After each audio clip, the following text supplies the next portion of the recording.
गुरुजी जय श्री राम। जय श्री राम। बालाजी महाराज का आशीर्वाद बना। जय श्री राम। गुरुजी जैसे आप अध्यात्म में लीन रहते हो, कभी अग्नि पुराण, कभी मत्स्य महापुराण, रामचरितमानस, भगवत गीता, यह सब किताबें एवं ग्रंथ पढ़ते रहते हो, तो और भी भक्त अध्यात्म की राह पर कैसे जाएं आपकी तरह, मार्गदर्शन करिए। पहले बात तो इसमें 2-3 सवाल छुपे हुए हैं। आपने आज जो है गुप्त रहस्य ही पूछ लिया कि क्या है।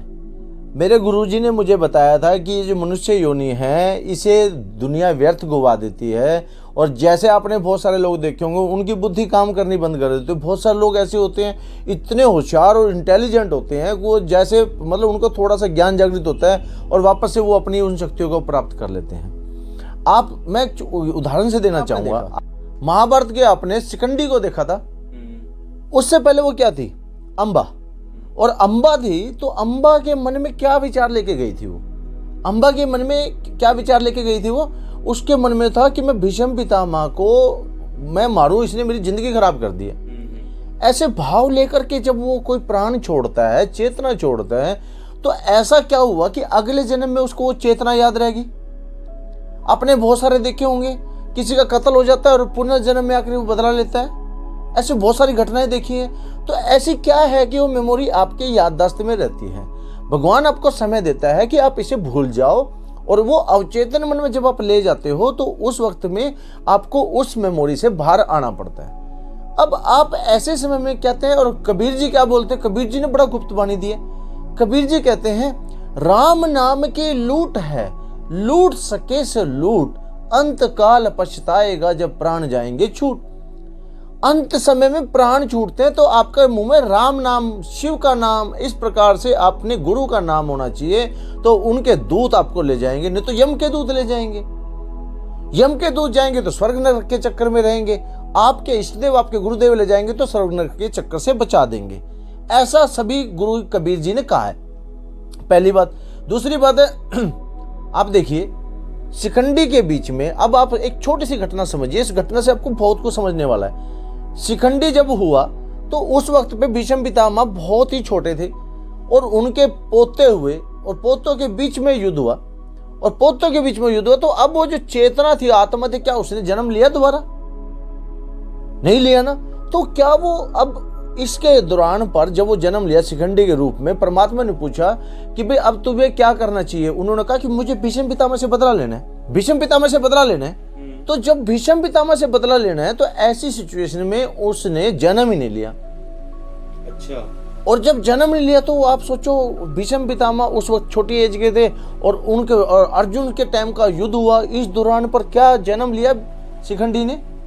अंबा ने जन्म लिया, उस चेतना ने जन्म लिया। तो अगर आप नफरत का बीज लेके जा रहे हो तो वो आपके दिमाग में रहेगा।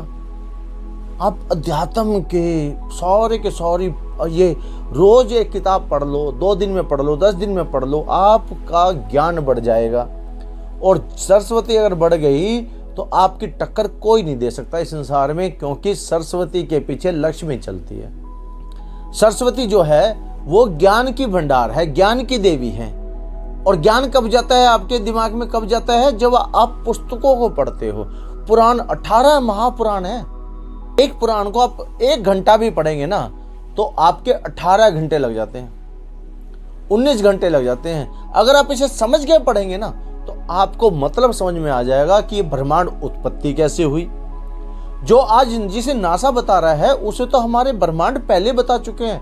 हमारे महापुराणों में सारा वर्णन है उनका। अनगिनत सूर्य हैं, अनगिनत ब्रह्मांड हैं। यहाँ तक कि भी देखिए आप, हमारे चांद का एक बारे में आप बताएं। अभी आपने देखा चंद्रयान 3 में चांद के बारे में देखिए। चांद के बारे 15 दिन अंधेर पक्ष और 15 दिन चांदन पक्ष, तो हमने पहले बता दिया था। जिसे आप सूर्य उदय बोल रहे हो, आप बोल रहे हो कि वहां पर चंद्रमा 15 दिन बाद सूर्योदय हो रहा है। हमारे शास्त्र तो पहले बताते हैं 15 दिन चांदन पक्ष और 15 दिन अंधेर पक्ष। तो 15 दिन जो है इसी वजह से अंधेरे में रहते हैं, क्योंकि सूर्य वहां तक पहुंचता नहीं है। और गुरुजी हनुमान चालीसा में तो पृथ्वी से सूर्य तक की दूरी भी बता रखी है। हनुमान चालीसा में तो पृथ्वी से सूर्य तक की दूरी बता रखी है। साथ के साथ ये भी बता रखा है हनुमान जी की ताकत अतुलित बलधामम, यानी वो सूर्य के मुंह में एक ब्रह्मांड के अनगिनत सूर्य हैं। और प्रकाश, आप देखिए, गति देखिए, किसी चीज को समझिए, गति प्रकाश की गति जब सूर्य से चलती है, क्या पृथ्वी में अचानक से आ जाती है?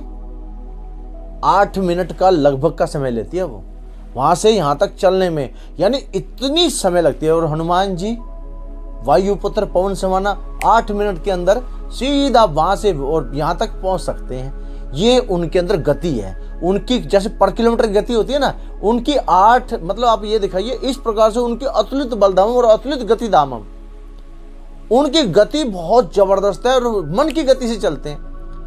और जिस